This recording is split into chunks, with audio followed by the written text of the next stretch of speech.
پھر کافی دیر ڈرائیونگ کرنے کے بعد خلیل بابا کو اپنے آفس میں لے آیا اور اس کے بعد خلیل اور شوکت گاڑی سے اترے تو خلیل بابا کے اترنے کے لیے گاڑی کا دروازہ کھولنے ہی والا تھا کہ دروازہ خود ہی کھل گیا، جبکہ نہ بابا نے دروازہ کو ہاتھ لگایا نہ خلیل نے دروازے کو کھولا۔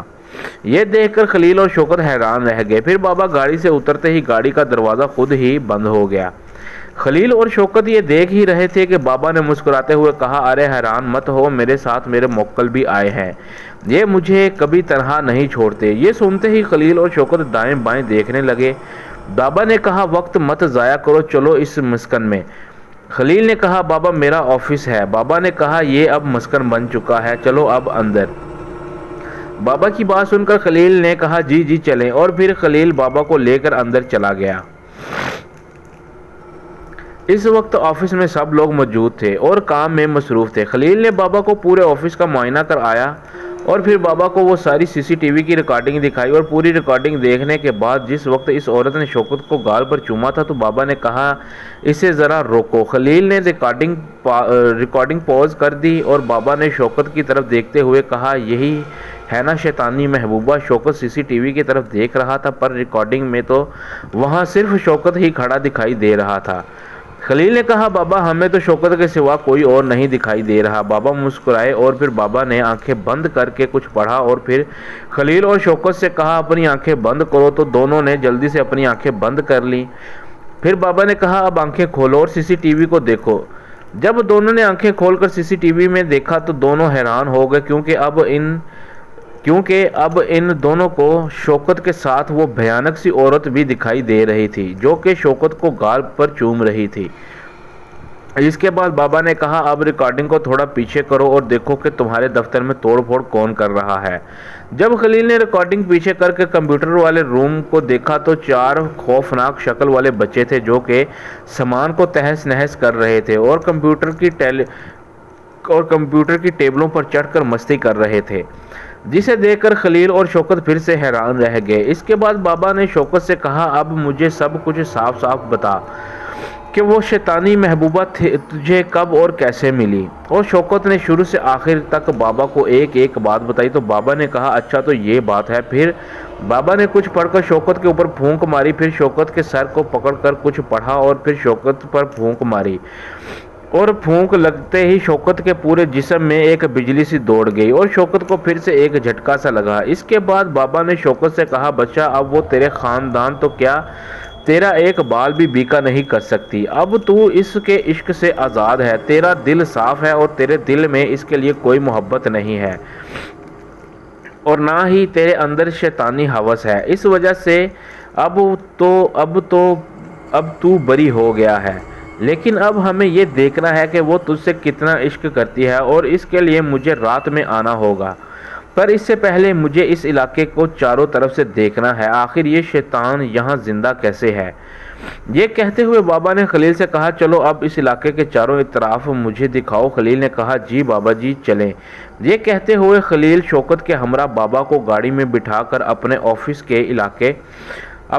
کے علاقے کے چاروں اطراف دکھانے لگا، اور جب بابا نے چاروں اطراف دیکھ لیے تو بابا نے خلیل کی طرف دیکھتے ہوئے کہا، آپ اور یہاں کے ارد گرد رہنے والے لوگ بہت ہی زیادہ بدبخت لوگ ہیں۔ بابا کی یہ بات سن کر خلیل چونک گیا اور حیرت سے بابا کی طرف دیکھتے ہوئے بولا، کیا بابا جی یہ آپ کیا کہہ رہے ہیں، مجھ سے کوئی غلطی ہو گئی ہے کیا؟ بابا نے کہا، بہت بڑی غلطی ہوئی ہے، اس وجہ سے یہ شیطان تم لوگوں کو تنگ کرتے پھر رہے ہیں۔ خلیل نے شوکت کی طرف حیرت سے دیکھا اور پھر بابا کی طرف دیکھتے ہوئے بولا، کیسی غلطی؟ بابا نے کہا، تم نے بھی میرے ساتھ اس علاقے کو چاروں طرف سے دیکھا ہے تو کیا تمہیں کچھ عجیب نہیں لگا؟ یہاں تمہیں کوئی شرم و حیا نہیں آئی؟ خلیل نے کہا، بابا جی میں ابھی تک سمجھ نہیں پا رہا ہوں کہ آخر آپ مجھے کیا بتانا چاہتے ہیں۔ بابا نے کہا، چلو گاڑی سے اترو بتاتا ہوں۔ بابا کی یہ بات سن کر شوکت اور خلیل جلدی سے گاڑی سے اترے۔ پھر بابا نے خلیل سے پوچھا، یہ تمہارا آفس کتنے رقبے پر مشتمل ہے؟ خلیل نے کہا، بابا جی 3 کنال میں۔ پھر بابا نے آفس کی پارکنگ کی طرف دیکھتے ہوئے کہا، یہ جگہ کس کی ہے؟ خلیل نے کہا، جی یہ ہمارے آفس کی پارکنگ ہے، اس لیے دیکھیں یہ بائکس اور گاڑیاں کھڑی ہیں۔ بابا نے مسکراتے ہوئے کہا، اچھا تو مجھے بتاؤ کہ یہ پارکنگ کتنی ضروری ہے جو کہ اس کے جو کہ اس کے کھڑے کرنے کے لیے آپ نے اپنی زمین کا ایک حصہ ان کے لیے مختص کیا ہے۔ خلیل نے کہا جی بابا جی یہ تو بہت ضروری ہے، ورنہ ہم اپنی گاڑیاں وغیرہ کہاں کھڑی کریں گے۔ بابا نے کہا تو اب یہ بتاؤ کہ تمہاری زندگی کی سلامتی کتنی ضروری ہے۔ خلیل نے کہا بابا وہ تو سب سے زیادہ ضروری ہے، اس کی وجہ سے تو یہ سب ہے، ورنہ ان سب چیزوں کی کوئی اوقات نہیں۔ بابا نے کہا تم نے اپنے آفس کے مختلف کاموں کے لیے ہر قسم کی جگہ مختص کی ہے، لیکن اپنی زندگی کی سلامتی اور اس علاقے کی خیر و عافیت کے لیے اتنی بڑی جگہ میں سے ایک ڈیڑھ مرلہ میں بھی مسجد کے لیے مختص نہیں کیا ہے، جہاں تمہارے علاقے کے لوگ نہ صحیح کم از کم تمہارے آفس کے ورکر ہی نماز پڑھ لیا کریں، تاکہ یہ اس مسجد میں پڑھی جانے والی نماز اور قرآن پاک کی تلاوت کی فضیلت سے اس علاقے کے تمام شیاطین چیزوں کا خاتمہ ہو سکے۔ یہ جو چیزیں تم نے مجھے سی سی ٹی وی میں دکھائی ہیں جو کہ تمہارے سامان کی توڑ پھوڑ کر رہے ہیں، یہ کوئی اتنی بڑی چیزیں نہیں ہیں کہ جن کو روکنا تھوڑا مشکل ہو، بلکہ یہ تو وہ چیزیں ہیں جن کو فنا کرنے کے لیے ایک اذان کی آواز ہی کافی ہے، لیکن تمہارے اس پورے علاقے میں کہیں کوئی ایک مسجد بھی نہیں ہے، اس وجہ سے یہ چیزیں یہاں دندناتی پھر رہی ہیں، اور مجھے اس علاقے کو لے کر بہت افسوس ہوا کہ اتنی بڑی گاڑیوں اور بنگلوں والے لوگوں نے یہاں ایک مسجد بھی نہیں بنوائی کہ جہاں سے 5 وقت کی اذان کی گونج اس پورے علاقے کے شیطانی اثرات کو ختم کر دے۔ افسوس، نہایت افسوس ہوا مجھے۔ خلیل نے شرمندہ ہوتے ہوئے کہا بابا جی میں واقعی میں بہت شرمندہ ہوں، اور میں آپ سے وعدہ کرتا ہوں کہ میں اپنے آفس میں بھی مسجد کا قیام کروں گا، اور اس علاقے میں بھی ایک مسجد کا قیام کروں گا۔ میں آج سے آفس کے سائیڈ والے صحن کو مسجد کے لیے وقف کرتا ہوں۔ بابا نے خلیل کے کاندھے پر تھپکی دیتے ہوئے کہا شاباش برخوردار شاباش، یہ جو تم کہہ رہے ہو جب اس کو پایہ تکمیل تک پہنچا دو گے تو دیکھنا تمہاری مشکلات کیسے ختم ہوتی ہیں، باقی ابھی کے لیے میں ان چیزوں کو دیکھ لیتا ہوں۔ یہ کہتے ہوئے بابا نے اپنے تھیلے میں سے 4 کیل نکالے اور ان کیلوں پر کچھ پڑھا اور پھر ہر کیل کو آفس کے ہر کونے میں ٹھوک دیا، لیکن چوتھا کیل نہیں ٹھونکا۔ خلیل نے کہا بابا اس کونے کو کیوں چھوڑ دیا؟ بابا نے کہا آفس کے تینوں اطراف اب محفوظ ہیں، پر اس کونے میں وہ چیزیں آئیں گی۔ خلیل نے کہا اس کونے میں آئیں گی، لیکن کیوں؟ آپ اس کونے میں بھی کیل لگا دیں۔ بابا نے شوکت کی طرف دیکھا اور مسکراتے ہوئے کہا ابھی نہیں، کیونکہ ابھی ایک محبوبہ نے اپنے محبوب سے ملنے آنا ہے، اور اسی لیے میں اس کے لیے یہ راستہ چھوڑا ہے، کیونکہ جب وہ اس سے ملنے آئے گی تو اسی وقت میں نے اسے فنا کر دینا ہے۔ یہ مت بھولو کہ وہ عاشق ہے، اور عاشقوں کو مٹانا اتنا آسان نہیں ہوتا، لیکن ان کی طاقت اور ان کی کمزوری ان کے عشق میں ہی ہوتی ہے۔ یہ کہتے ہوئے بابا نے خلیل سے کہا بچہ اب مجھے میرے آستانے پر چھوڑ آؤ، اور رات کو میں خود ہی آ جاؤں گا۔ اس کے بعد خلیل بابا کو ان کے آستانے پر چھوڑ کر آفس واپس آیا، اور اس کے بعد شوکت کے ساتھ مل کر ناشتہ کیا اور شوکت کو گھر بھیج دیا، اور شوکت سے کہا اب تم رات کو ڈیوٹی پر آنا تاکہ بابا جی اس شیطانی عورت کو بھی قابو میں کر سکیں، لیکن گھر میں اس بارے میں کسی سے کوئی بات نہ کرنا، ورنہ وہ سب ایسے ہی پریشان ہو جائیں گے۔ تب تک میں یہاں مسجد کے قیام کے لیے سامان کا انتظام کرتا ہوں۔ شوکت نے کہا جی خلیل بھائی، اور یہ کہہ کر شوکت نے بائک نکالی اور گھر چلا گیا۔ پھر رات کے وقت شوکت دوبارہ ڈیوٹی کے لیے نکلا، اور اسی جگہ اس کو وہی عورت ملی جہاں وہ پہلے دن میں ملی تھی۔ شوکت نے اسے دیکھتے ہی بائک روک لی، اور عورت بنا کچھ بولے ہی اس کی بائک پر بیٹھ گئی۔ شوکت نے بائک چلاتے ہوئے اس سے کہا کیا حال ہے محترمہ؟ اس عورت نے کہا حال کا کچھ نہ پوچھو، جب سے تم ملے ہو تب سے ہی میں تمہارے خیالوں میں گم رہتی ہوں، بس ہر وقت یہی خواہش رہتی ہے کہ کب یہ ناخوشگوار دن کی روشنی ختم ہو اور پیار کی رات آئے، میں اپنے محبوب کی باہوں میں سما جاؤں۔ یہ کہتے ہوئے جب اس عورت نے شوکت کو پیچھے سے گلے لگانے کی کوشش کی تو اس عورت کو ایک زوردار جھٹکا سا لگا، اور اس عورت نے شوکت سے کہا یہ کیا تم نے؟ شوکت نے کہا کیا ہوا محترمہ؟ میں نے تو کچھ نہیں کیا، کیا میں تو موٹر سائیکل چلا رہا ہوں۔ عورت نے کہا لیکن جب میں نے تمہیں چھوا تو مجھے ایسا لگا جیسے تم کوئی اور ہو۔ شوکت نے کہا ارے نہیں میں وہی ہوں، کوئی ایسی ویسی بات نہیں۔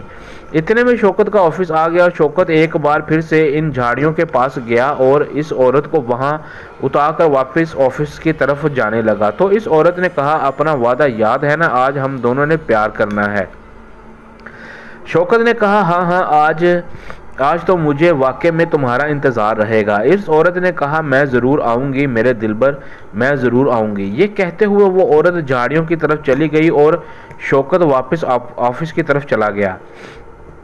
وہاں جا کر شوکت نے خلیل سے ملاقات کی اور پھر خلیل شوکت کے ساتھ کنٹرول روم میں بیٹھ گیا اور دونوں باتیں کرنے لگے۔ شوکت نے خلیل سے کہا خلیل بھائی آج وہ پھر ملی تھی، اس کو میں نے جھاڑیوں کے پاس اتار کر آیا ہوں اور اس نے کہا کہ وہ آج رات کو ضرور آئے گی۔ خلیل نے کہا ہاں بھائی، اس کا محبوب جو یہاں رہتا ہے، محبوبہ تو آئے گی نا۔ شوکت مسکراتے ہوئے خلیل کی طرف دیکھ کر بولا ارے خلیل بھائی اب آپ بھی مجھے ایسا کیوں سمجھ رہے ہیں؟ خلیل نے کہا ارے نہیں میں تو مذاق کر رہا ہوں۔ اتنے میں اچانک خلیل کی نظر سی سی ٹی وی پر پڑی تو ایک دم سے اٹھا اور سی سی ٹی وی کے پاس جا کر اس کو دیکھنے لگا۔ شوکت نے کہا کیا ہوا خلیل بھائی؟ یہ کہتے ہوئے شوکت بھی خلیل کے پاس جا کر کرسی پر سی سی ٹی وی دیکھنے لگا تو خلیل کے اشارے والی جگہ پر دیکھا تو ایک لڑکی کمپیوٹر پر کام کر رہی تھی کہ اس کے بالوں والی چوٹی اس کے سر کے اوپر کسی ڈنڈے کی طرح کھڑی ہوئی تھی، جیسے کسی نے چوٹی کے اندر کوئی ڈنڈا یا سریا ڈال کر کھڑا کیا ہو۔ شوکت نے کہا ارے خلیل بھائی یہ کیسے ہو سکتا ہے؟ ابھی شوکت اور خلیل یہ دیکھ ہی رہے تھے کہ خلیل نے اپنے آفس کے روم کے سی سی ٹی وی پر نظر ڈالی تو وہاں جو چیئرمین والی کرسی تھی وہ کرسی بھی خود ادھر سے ادھر جا رہی تھی، جبکہ خلیل کے روم میں کوئی نہیں تھا۔ خلیل نے اپنے ماتھے پر ہاتھ رکھتے ہوئے کہا ارے اچھا، اس کا مطلب کہ یہ شیطانی چیزیں آفس میں کام کرنے کے دوران بھی ہمارے ارد گرد موجود ہوتی ہیں۔ تبھی تو میں کہوں کہ میرے آفس میں بیٹھے ہوئے بھی میرے ساتھ کچھ اس طرح کے واقعات ہوتے ہیں، جیسے پانی کے گلاس کا خود ہی گر جانا، الماری سے چیزوں کا گرنا، میری ضروری ڈاکومنٹس پر پین سے الٹی سیدھی لکیروں کا ہونا۔ اس کا مطلب کہ وہ سب یہ شیطانی چیزیں کرتی ہیں اور میں سٹاف پر برم ہوتا تھا۔ یہ کہتے ہوئے خلیل نے دوبارہ سے سی سی ٹی وی میں دیکھا تو وہ لڑکی جس کی چوٹی کھڑی ہوئی تھی تو اس کی چوٹی ایک دم سے نیچے گری اور وہ لڑکی چونک کر ادھر ادھر دیکھنے لگی اور پھر اپنی کرسی سے اٹھ کر ساتھ والے کمپیوٹر پر بیٹھے لڑکے سے کچھ بولنے لگی۔ خلیل نے کہا ارے یہ تو شفیق سے لڑنے لگی، مجھے ان کو جا کر روکنا ہوگا۔ یہ کہتے ہوئے خلیل جلدی سے سٹاف روم میں گیا تو واقعے میں وہ لڑکی اس کمپیوٹر پر بیٹھے ہوئے لڑکے کو برا بھلا بول رہی تھی اور خلیل کے وہاں پہنچتے ہی وہ لڑکی خاموش ہو گئی۔ خلیل نے اس لڑکی سے کہا جی کیا بات ہے نمرا، آپ شفیق پر غصہ کیوں ہو رہی ہیں؟ نمرا نے کہا سر میں بیٹھ کر کام کر رہی تھی تو شفیق نے پیچھے سے میری چوٹی کو چھیڑا ہے۔ شفیق نے کہا نہیں سر میں تو اپنا کام کر رہا تھا، یہ آ کر مجھے برا بھلا بولنے لگی، مجھے تو پتہ بھی نہیں ہے کہ اس کے ساتھ یہ حرکت کس نے کی ہے۔ خلیل نے نمرا کی طرف دیکھتے ہوئے کہا دیکھو نمرا، کیا تم نے اسے ایسا کرتے ہوئے دیکھا ہے؟ نمرا نے کہا سر دیکھا تو نہیں ہے لیکن میرے پاس یہی بیٹھا ہوا ہے اور یہ آج کی بات نہیں ہے، پہلے بھی ایک دو بار ہو چکا ہے۔ اور ابھی کچھ دن پہلے میں پروجیکٹ بنا کر صرف پانی پینے گئی تھی کہ واپس آ کر دیکھا تو میرا پروجیکٹ ہی کمپیوٹر سے ڈیلیٹ ہو گیا تھا۔ تب بھی یہی پاس بیٹھا ہوا تھا، لیکن میں نے اس سے کچھ نہیں کہا اور نہ ہی میں نے کسی سے اس بارے میں بات کی کیونکہ یہ یہاں مجھ سے پہلے کام کرنے والا ہے، اس وجہ سے میں نے اس کی شکایت نہیں کی۔ یہ لوگ یہ نہ سمجھیں کہ اس لڑکی نے آتے ہی شکایتیں لگانا شروع کر دی ہیں، پر آج پھر سے اس نے مجھے تنگ کیا تو اس وجہ سے میں نے سوچا کہ آج اس کو میں پوچھ لیتی ہوں کہ آخر اس کو مجھ سے مسئلہ کیا ہے۔ خلیل نے کہا نمرا میں مانتا ہوں کہ جو تم کہہ رہی ہو وہ سچ ہوگا، پر جس کے بارے میں یہ کہہ رہی ہو کہ وہ سچ نہیں ہو سکتا کیونکہ تم نے اسے ایسا کرتے اپنی آنکھوں سے نہیں دیکھا اور بنا سچ جانے کسی پر تہمت لگانا بھی بہت بڑا گناہ ہے۔ نمرا نے کہا پر میں جانتی ہوں یہ اس کا ہی کام ہے، باقی سب تو دور دور بیٹھے ہوئے ہیں۔ خلیل نے کہا اچھا تو چلو پھر اس بات کا فیصلہ ابھی ہو جاتا ہے، تم ذرا میرے ساتھ چلو اور باقی لوگ اپنا کام کریں۔ اس کے بعد خلیل شوکت کو ہمراہ نمرہ کو کنٹرول روم میں لے گیا اور نمرہ سے کہنے لگا نمرہ یہاں پر سب کیمروں کا کنٹرول ہے اور اگر شفیق نے تمہارے ساتھ کچھ ایسا ویسا کیا ہے تو اس میں ضرور ہوگا۔ نمرہ نے کہا جی سر اس کی ریکارڈنگ نکالیں۔ خلیل نے کہا پر اس سے پہلے تمہیں ایک بات کا وعدہ کرنا پڑے گا کہ ریکارڈنگ دیکھنے کے بعد تم کسی سے اس بارے میں بات نہیں کرو گی اور نہ ہی ریکارڈنگ میں جو دیکھو گی وہ کسی کو بتاؤ گی، اور اگر شفیق قصوروار ہوا تو میں اسے خود سزا دوں گا، لیکن تم ہرگز اس بارے میں کسی سے بات نہیں کرو گی۔ نمرہ نے کہا جی سر ٹھیک ہے، میں وعدہ کرتی ہوں۔ پھر خلیل نے نمرہ کو ریکارڈنگ دکھائی تو نمرہ کے ہوش اڑ گئے۔ وہ ڈر کے اپنے دونوں ہاتھوں کو منہ پر رکھ کر آنکھیں پھاڑے CCTV کو دیکھتی رہیں۔ پھر خلیل نے اسے اپنے روم کی ریکارڈنگ دکھائی جہاں کرسی خود بخود ادھر سے ادھر جا رہی تھی۔ یہ دیکھتے ہوئے نمرہ اپنا ایک ہاتھ اپنے سر پر رکھا اور حیرت سے ادھر ادھر دیکھنے لگی، اور پھر خلیل کی طرف دیکھتے ہوئے بولی سر یہ سب کیا ہے، کون کر رہا ہے؟ خلیل نے کہا اس کا حل جلدی ہی ہو جائے گا، پر تم اس بارے میں باقی لوگوں کو مت بتانا ورنہ سب لوگ ڈر جائیں گے اور کام چھوڑ کر بھاگ جائیں گے۔ نمرہ نے کہا ٹھیک ہے سر، میں کسی سے کچھ نہیں بولوں گی، پر مجھے کچھ دنوں کی چھٹی چاہیے، میری طبیعت خراب ہو رہی ہے۔ خلیل نے کہا اچھا ٹھیک ہے جاؤ۔ اتنے میں گارڈ نے کنٹرول روم کے دروازے پر دستک دی۔ شوکت نے دروازہ کھولا تو گارڈ نے کہا خلیل صاحب کوئی بابا جی ملنے آئے ہیں۔ یہ سنتے ہی شوکت نے خلیل کو بابا کے بارے میں بتایا تو خلیل فوراً باہر گیا تو اس نے دیکھا کہ باہر وہی بابا تھے جن کو خلیل آستانے پر چھوڑ کر آیا تھا، اور سلام دعا کے بعد بابا خلیل کے ساتھ اس آفس میں چلا گیا۔ پھر بابا کو خلیل نے نمرہ کا قصہ سنایا تو بابا نے کہا میں جانتا ہوں وہ چیزیں آج بھی تمہارے دفتر میں موجود ہیں، وہ اس لیے کہ میں نے ابھی چوتھا کیل نہیں لگایا۔ خلیل نے کہا پر بابا مجھے یہ سمجھ نہیں آ رہا کہ وہ چیزیں اتنے لوگوں کے آفس میں موجود ہوتے ہوئے بھی ان کے درمیان کیسے آ سکتی ہیں۔ بابا نے کہا وہ اس لیے کہ تمہارے آفس کے آس پاس اندھیرا اور خالی جگہ ہے اور یہاں اذان کی آواز نہ پہنچنے پر شیطانی قوتیں اس اندھیرے والی جگہ کو اپنا مسکن بنا لیتی ہیں، اور تمہارے آفس میں کام کرنے والے لوگ مختلف اقسام کی خوشبو وغیرہ لگا کر آ جاتے ہیں، اس وجہ سے وہ چیزیں خوشبو کا پیچھا کرتے ہوئے یہاں آ جاتی ہیں اور جس نے خوشبو لگائی ہوتی ہے اس کے آس پاس منڈلاتی رہتی ہیں۔ اس لیے ان چیزوں کو اس علاقے سے دور رکھنے کے لیے اذان کی آواز اور قرآنی آیات کی تلاوت ضروری ہے تاکہ وہ چیزیں آپ لوگوں کے درمیان نہ آئیں، کیونکہ یہ دنیا ہر مخلوق کے لیے ہے، اس لیے یہ دنیا جتنی تمہاری ہے اتنی ہی ان کی بھی ہے، اور وہ چیزیں انسانوں کو نقصان تب پہنچاتی ہیں جب دونوں ایک ہی جگہ پر رہنے کی کوشش کرتے ہیں۔ اس لیے جہاں جہاں اذان کی آواز پہنچتی ہے وہاں سے یہ چیزیں کنارہ کشی کر جاتی ہیں، کیونکہ ان کو پتہ ہوتا ہے کہ اذان کی وجہ سے ان کا سامنا انسانوں سے ہو سکتا ہے اور اللہ نے انسانوں کو اشرف المخلوقات بنایا ہے، تو یہ چیزیں اس وجہ سے انسانوں سے ڈر جاتی ہیں، کیونکہ نماز پڑھنے اور قرآن مجید کی تلاوت کرنے والا انسان ان شیطانی چیزوں پر آسانی سے غالب آ جاتا ہے۔ اس لیے جہاں تک ہو سکے کلام الہی کا ذکر کرتے رہا کرو۔ خلیل نے کہا جی بابا میں سمجھ گیا ہوں۔ اس کے بعد خلیل نے زین کو بلوایا اور اس سے کہا کہ سب کو بولو آفس بند ہونے والا ہے اور سب لوگ باقی کا کام کل کر سکتے ہیں۔ زین نے کہا ٹھیک ہے اور وہ چلا گیا، اور تھوڑی دیر کے بعد پورا آفس خالی ہو گیا تھا۔ تبھی بابا نے شوکت سے کہا تم دفتر کے اس کونے میں جا کر بیٹھو جہاں میں نے کیل نہیں لگایا، وہاں کرسیاں رکھو اور بیٹھ کر اس کا انتظار کرو، لیکن اس کو یہ مت بتانا کہ تم یہاں اکیلے نہیں ہو، کیونکہ مجھے لگتا ہے کہ وہ قریب ہی ہے اور ہو سکتا ہے کہ وہ شوکت کو اکیلے میں دیکھتے ہوئے اس کے پاس آ جائے۔ شوکت نے کہا ٹھیک ہے بابا میں جانتا ہوں۔ یہ کہہ کر شوکت ایک کونے کی طرف کرسیاں رکھ کر بیٹھ گیا اور بابا خلیل کے ساتھ کنٹرول روم میں جا کر CCTV دیکھنے لگے۔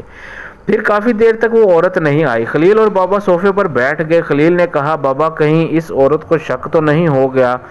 بابا نے کہا وہ انسان کی طرح نہیں سوچ سکتی، اس لیے وہ عشق میں اندھی ہو گئی ہے اور اس کا عشق اسے شوکت سے دور نہیں رکھ سکتا، وہ ضرور آئے گی۔ ابھی بابا یہ بات کر ہی رہا تھا کہ بابا کی نظر CCTV پر پڑی تو شوکت اچانک سے کسی سے باتیں کر رہا تھا۔ بابا نے کہا لو وہ آ گئی۔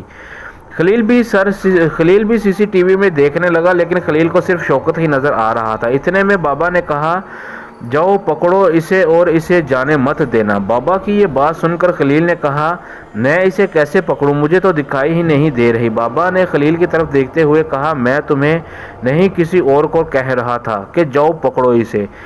خلیل نے کہا کس کو کہہ رہے تھے؟ بابا نے کہا جس کو بولا تھا وہ اسے پکڑنے جا چکا ہے۔ اور کچھ ہی دیر میں بابا نے سی سی ٹی وی کی طرف دیکھتے ہوئے کہا واہ زبردست۔ اور جب خلیل نے سی سی ٹی وی میں دیکھا تو شوکت کرسی سے اٹھ کر کھڑا ہوا تھا۔ پھر بابا نے خلیل سے کہا وہ پکڑی گئی اور اب میں اس شیطانی عشق کو جہنم واصل کرنے جا رہا ہوں۔ یہ کہتے ہوئے بابا کنٹرول روم سے نکل گیا اور اس کے پیچھے خلیل بھی باہر چلا گیا۔ جب بابا نے وہاں جا کر دیکھا تو بابا کے موکل نے اس عورت کو بالوں سے پکڑا ہوا تھا اور وہ عجیب و غریب آوازوں میں چیخیں مار رہی تھی، اور اس وقت وہ عورت سب کو صاف دکھائی دے رہی تھی۔ اس کی شکل بہت زیادہ بھیانک تھی۔ بابا نے اس عورت سے کہا خاموش ہو جاؤ ورنہ تجھے کچھ کہنے کا موقع نہیں دوں گا، اور وہ عورت فوراً چپ ہو گئی۔ اس وقت شوکت نے بابا کی طرف دیکھا تو بابا کی آنکھیں بھی آگ کی طرح چمک رہی تھیں۔ پھر بابا نے اس عورت سے کہا بتا اے منحوس شیطانی عاشق تیرے عشق کا اصل مقصد کیا تھا؟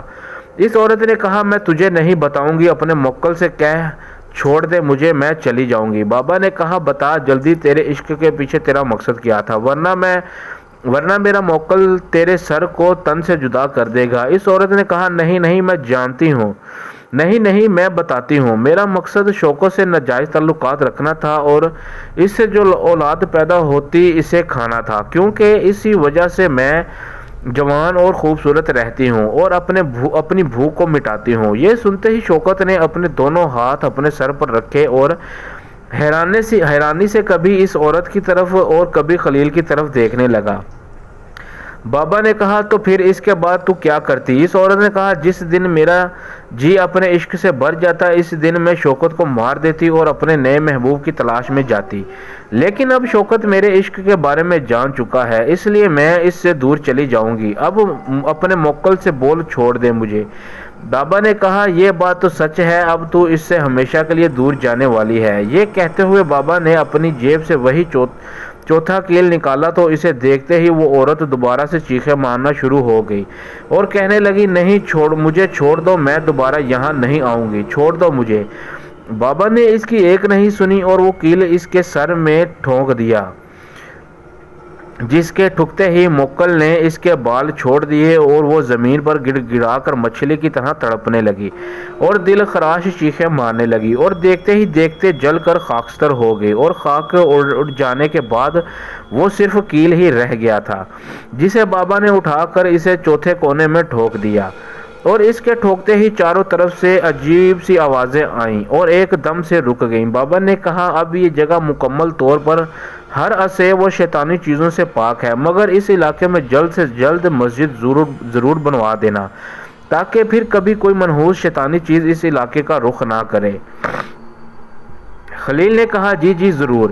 اس کے بعد خلیل نے بابا جی کو کچھ پیسے دیے جو کہ ان کے منع کرنے کے باوجود خلیل نے کہا ان کی جیب میں ڈال دیے اور بابا جی وہاں سے چلے گئے۔ پھر اگلے دن آفس میں مسجد بھی بن گئی جہاں آفس کے لوگ نماز پڑھنے لگے اور کچھ دنوں میں آفس سے کچھ ہی دوری پر ایک اور بھی مسجد تعمیر ہو گئی جو کہ خلیل اور وہاں کے رہنے والے لوگوں نے بنوائی تھی۔